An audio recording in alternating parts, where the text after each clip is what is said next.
fuck, another video on 50 Shades of Grey. What new information could this guy, he who is not a hipster, bring to the table? If I'm truthful, not much, but it's Valentine's Day, and I've recently subjected myself to watching this movie 3 times, so you're getting a video whether you like it or not. As for why I would watch a movie as awful as this thrice over, well, I was originally planning on making a review, but I couldn't bring myself to consciously keep pausing and unpausing it to take notes. It is tremendously difficult to hit play when the images stop moving. I actually still have the video file open with the timer on the halfway point, and that's from December, so yeah, forget about that. What we are going to talk about is how this, above all else weird, film came to be. 50 Shades of Grey was a massive success at the box office upon release, netting close to $500 million in profit. But it's a 2-hour-long film in which very few things happen. A college girl interviews a rich boy, said boy decides that the girl has a face he'd like to see caked in something other than makeup, and then he gets what he wants by being creepy as hell and essentially bribing her into being with him, which he goes back and forth between regretting and loving depending on where he decided to put his dingling the night before.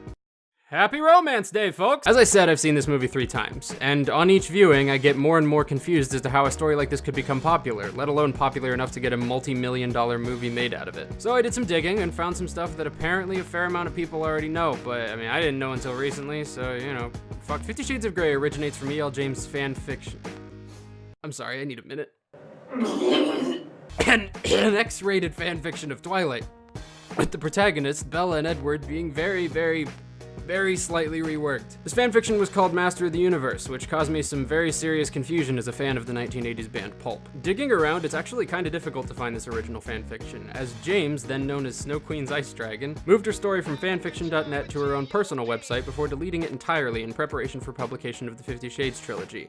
I assume. I mean, she probably just didn't want anyone to read the crappy version. It also turns out that the 3 books in the series, 50 Shades of Grey, 50 Shades Darker, and 50 Shades Freed, all stem from the same original plotline established in Master of the Universe. James eventually rewrote Master of the Universe into the trilogy we all know and love, and changed Bella and Edward into Anastasia and Christian, who remain extraordinarily similar to their Twilight counterparts. She released the first book, 50 Shades of Grey, as an ebook in May of 2011, followed that up with 50 Shades Darker in September that same year, and concluded with 50 Shades Freed a mere 4 months later. The trilogy ended up getting so much publicity via word of mouth and viral marketing that its film rights were purchased by Universal and Focus Features a month before the book was even picked up for publication. While 50 Shades is not a good example of storytelling in any of its many mediums, it actually does set what could become a pretty fascinating precedent. There is a lot of tremendously popular fanfiction out there, some of which is legitimately well written, and I would like to emphasize some. Now, I'm not exactly jumping for joy at the thought of a bunch of movies or novels being made out of fanfictions, but it does open up an interesting door for people who may be undiscovered talents writing about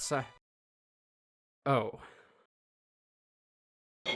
Okay, I have nothing against One Direction other than their immense popularity and excessive attractiveness, but we're really going from Twilight to One Direction? Those 2 brands easily crack the top 10 for worst fan bases. I mean, hire some fanfiction writers for superhero movies, if anything. It's basically all the new superhero movies have been anyway. Oh boy, it'd be neat if Batman and Superman fight each other, and then there was like a shot that looks like the Dark Knight Return covers, and like Wonder Woman's in it. This One Direction movie, which is based on a fanfic called After, by the way, apparently just had its script submitted and has begun casting. And of course, one of the most recent rumors is that a part will be played by Louis Tomlinson's girlfriend. Why am I talking about this? Who cares? Beyond this, there haven't been any real pushes for more fanfiction film adaptations, but you can bet that the success of 50 Shades of Grey across all of its forms of release is going to cause studios to look at that medium as a very serious contender for its continued efforts to put every collection of words ever written into a film. I mean, for God's sake, they turned Pride and Prejudice and Zombies into a movie, and like 90% of what made that book interesting was that it was a book.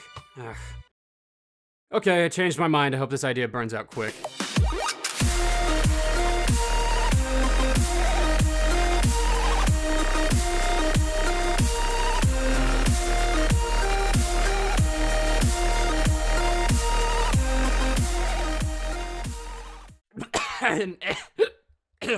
Shit. That one wasn't acting. Gone and given myself the hiccups.